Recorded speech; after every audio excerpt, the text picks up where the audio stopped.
The African savannah, home to one of the most feared predators on Earth, the lion.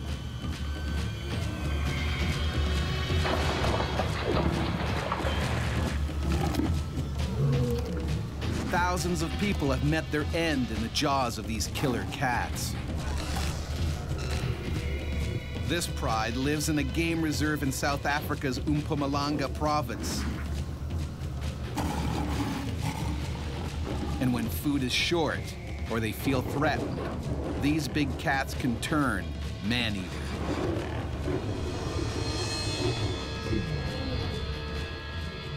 With lions around, no one can afford to be off guard.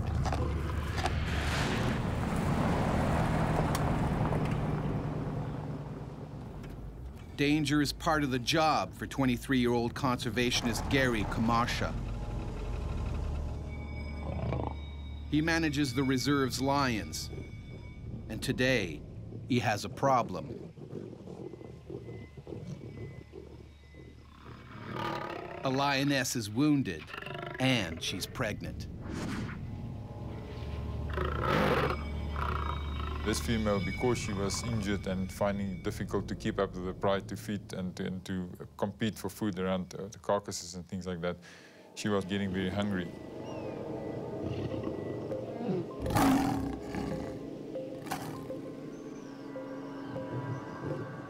If Gary tries to treat the lioness, the pride could tear him apart.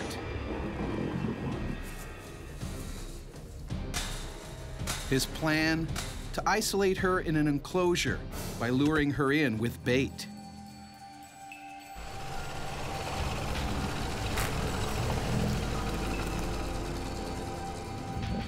But the dominant males get to the meat first. Some are her own offspring.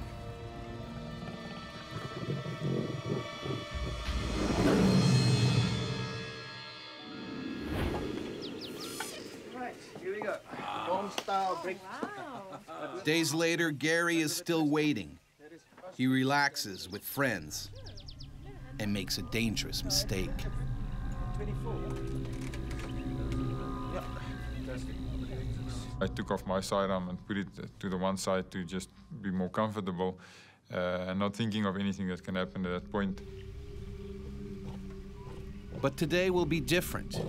The pride is staying outside the enclosure, and the hungry lioness grabs the opportunity to feed.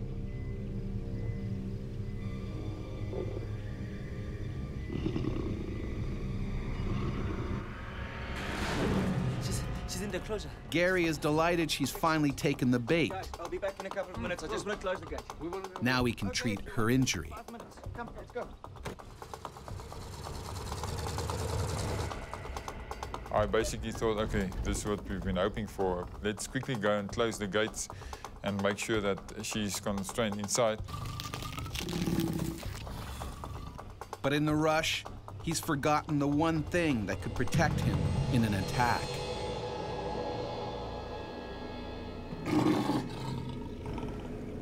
A 150 feet from the enclosure gates, they see the pride. The lioness isn't with them.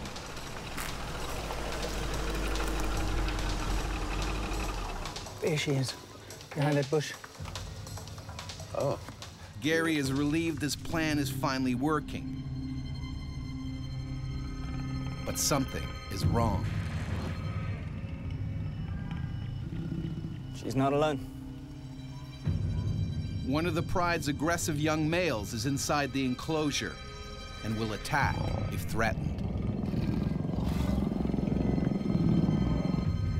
This male was always been a bit edgy and agitated, barking at you and coughing, the typical attack bark if you get too close to him.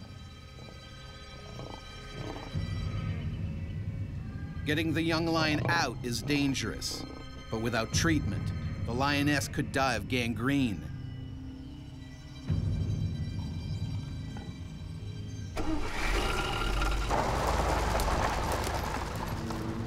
Gary's plan, forcing the young male out by using the truck.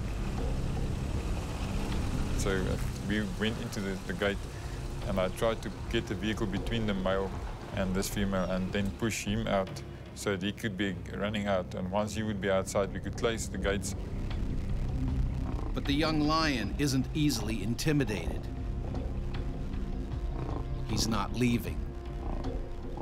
I think what happened at that point, he was looking at the movement of the vehicle. So the vehicle and the people inside was posing a threat to him as well as myself. And instead of him running for the gate, he was just seeing himself being crowded by this whole scenario.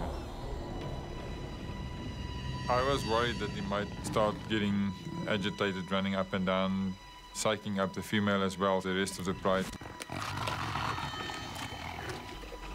Forcing him out with the truck hasn't worked. All Gary can do now is try to flush the lion out himself. Just gonna have to go in there and chase him out.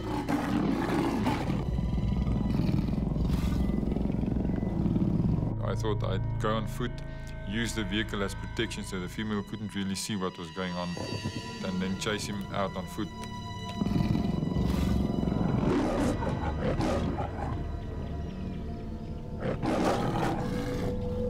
It's a risky move, especially as Gary still hasn't realized he's forgotten his gun.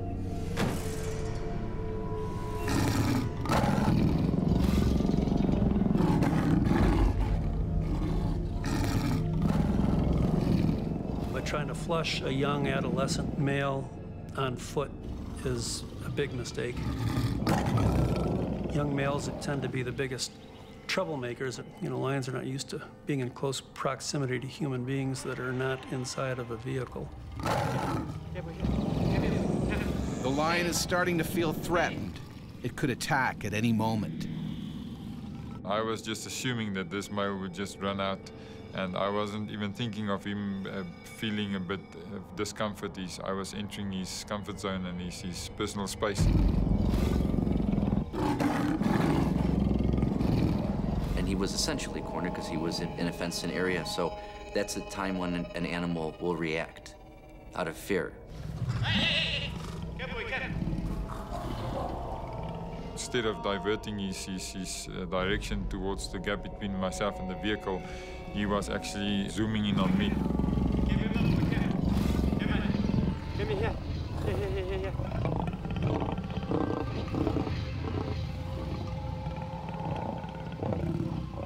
I realized he was coming for me now. I did think of that point my sidearm. This was the most stupid thing that I could have done. I don't know why I took it off. Gary tries frantically to get out of the lion's way, but it's too late. He was planning to go for my upper body. I moved back, he misjudged himself. I think that actually, to a certain extent, saved my life. The lion has missed Gary's head, but it locks its vice-like jaws around his leg. His friends, also unarmed, can only watch in horror. Gary has now become human prey.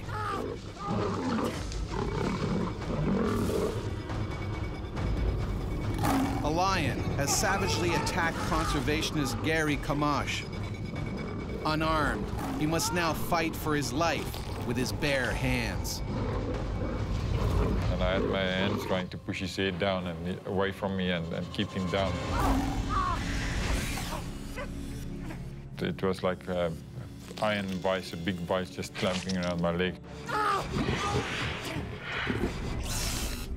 A lion's jaws can bite with nearly 900 pounds of pressure, enough to snap the spine of its prey with ease. The lion certainly was trying to control him and immobilize him and get him to a point where he could access a more vital area.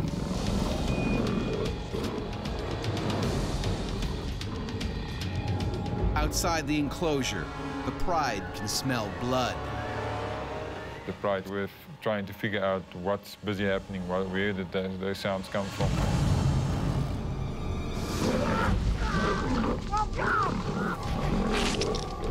The pride is becoming restless.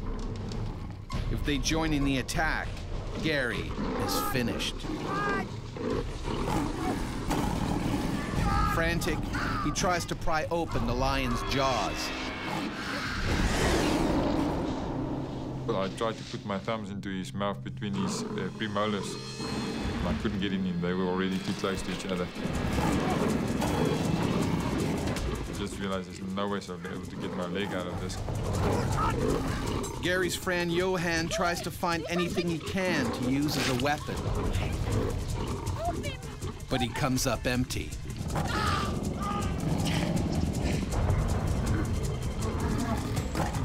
The pride is getting agitated. They can sense a kill. Some lions are dedicated man-eaters, using humans as a regular part of their diet. The hunting instinct kicks in. The attack is on. The rest of the pride was already coming in, and I shouted to my friend, keep the rest of the pride away, keep the rest of the pride away. And knowing that if they would come in, it would have been the end. Keep the freaking pride away! I thought that this was it, you know, with the rest of the pride coming in to assist. I thought this would be the end. I wouldn't be able to fend off the rest of the group, so I was shouting at him, and he jumped out of the vehicle and started throwing pieces of branches and rocks.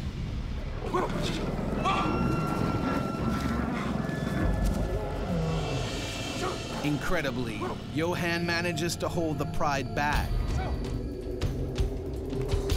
I'm coming! But Gary's leg is still locked in the lion's mouth. He needs to do something fast. Desperate, Gary attacks the lion's only weak spot, its eyes.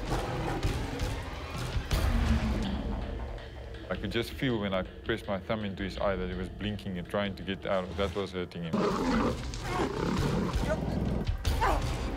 The nose and the eyes are very vulnerable. It's the part of them that they have to, at all costs, protect. But the lion won't let go. It fights back with razor-sharp claws. Or not only will they shred your flesh like a hot knife through butter, but the infections caused by those claws are also very septic and can lead to rapid infection and death. A lion's claws carry deadly bacteria that can cause tumors, inflammation of the heart, and kidney failure. I still remembered the sound of ripping flesh. And I could see the skin stretching, and I could feel the skin ripping. Time is running out.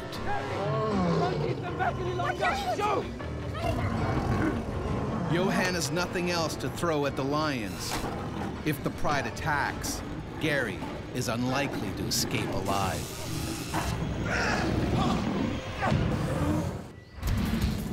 South African conservationist Gary Kamasha is being ripped apart by a lion.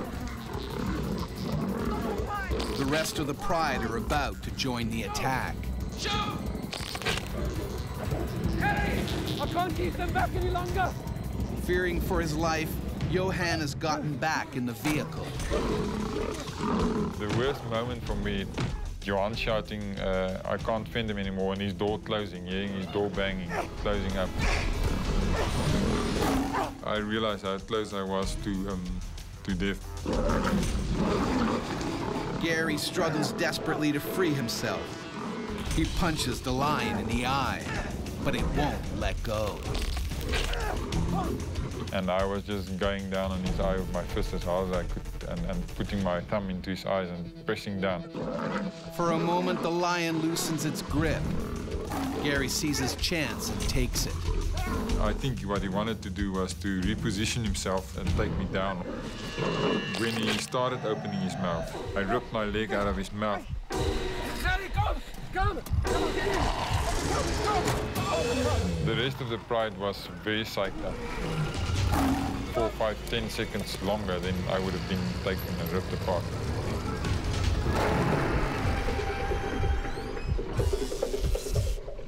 Adrenaline is coursing through Gary's body, numbing his pain. We need to have it checked out by a professional, okay? Only when he's safely away does he realize the severity of his wounds. Okay? Okay. Just When I looked down, I saw the piece of flesh hanging out the back of my leg. He ripped some of my tendons out of my arm as well, and I didn't even pick up that I couldn't use my left hand properly. let's pull over. I'll drive, okay?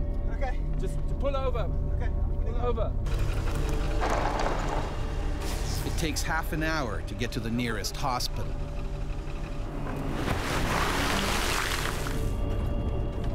On the road down to the doctor, I remember I started feeling very awkward.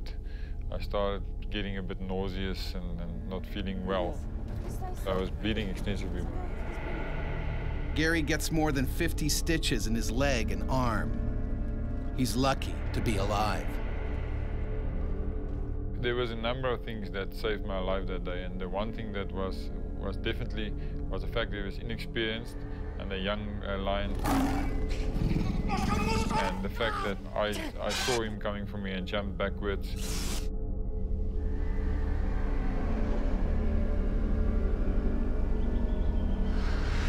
Just a few weeks later, Gary returns to work on the game reserve. In the meantime, the lioness's wounds has healed naturally, and she's given birth to a healthy litter.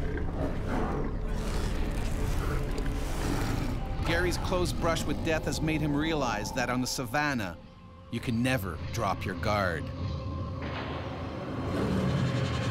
I think what it did cause me is to be way more cautious than I was at that point, because I can remember I was getting more and more complacent with these animals.